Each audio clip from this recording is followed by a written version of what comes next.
Alors, on s'est tous déjà posé la question, non? Devant un grand film de science-fiction, on se demande mais c'est quoi leur truc? Quel est cet ingrédient secret qui fait qu'un film devient culte, qu'il nous marque à vie? Eh bien, c'est exactement ce qu'on va décortiquer ensemble aujourd'hui. La science-fiction, c'est pas juste un genre de film, on est d'accord. C'est une fascination. Une porte vers des mondes qui nous dépassent, qui chamboulent nos certitudes. Mais qu'est-ce qui fait que ça nous prend aux tripes comme ça? D'où vient cette connexion si forte qui fait qu'on y pense encore des jours et des jours après? Bon, creusons un peu cette idée. Pourquoi ce genre en particulier a-t-il un tel pouvoir? Qu'est-ce qui le rend si unique, si différent de tous les autres? Pour être plus précis, la vraie question c'est ça. Quelle est cette émotion, ce frisson bien particulier que seule la science-fiction arrive à nous faire ressentir? C'est un peu le grand mystère qu'on va essayer de résoudre. Et en fait, quand on observe les plus grands chefs-d'œuvre du genre, on voit qu'ils ont tous un point commun, un truc essentiel. C'est la clé qui explique pourquoi ils nous touchent si profondément. Et là voilà, cette fameuse clé. L'ingrédient secret, c'est la philosophie du film. Attention, on ne parle pas d'un truc compliqué, c'est simplement l'idée centrale, unique, qui est le cœur du film. C'est son ADN en quelque sorte, c'est vraiment l'âme de l'œuvre.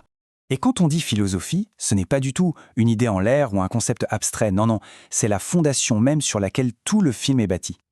Mais alors, qu'est-ce que ça veut dire concrètement? En gros, cette philosophie, c'est la grande question qui guide tout le film, du scénario au décor. Pensez à Blade Runner, qui demande ce que signifie être humain, ou à Premier Contact, qui explore notre rapport au temps et au langage. C'est ce noyau dur qui donne toute sa cohérence et son sens à l'histoire. Mais ce qui est absolument fascinant, c'est la façon dont les meilleurs films nous transmettent cette idée. Ils ne nous la balancent jamais à la figure, ce n'est pas un cours de philo. Au contraire, tout se fait de manière hyper subtile, parfaitement intégrée à l'histoire. La méthode est un vrai tour de magie en 3 temps. D'abord, l'idée est comme infusée dans chaque scène, chaque dialogue. Ensuite, elle apparaît de façon super naturelle, jamais forcée. Et enfin, le coup de génie. On absorbe cette philosophie sans même s'en rendre compte, à travers ce que vivent les personnages. Pour bien comprendre à quel point c'est crucial, rien de tel qu'un contre-exemple. La source qu'on analyse aujourd'hui évoque le cas de certains films de SF coréens. Malgré d'énormes qualités visuelles, ils ont parfois du mal à vraiment marquer les esprits. Et pourquoi donc? Souvent, la différence, elle est là, noir sur blanc. D'un côté, on a des films qui nous marquent parce qu'ils ont une colonne vertébrale, un vrai propos.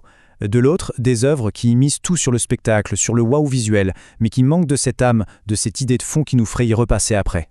Et c'est ça, le point crucial. Un déluge d'effets spéciaux, c'est super, mais ça ne remplacera jamais la force d'une idée puissante.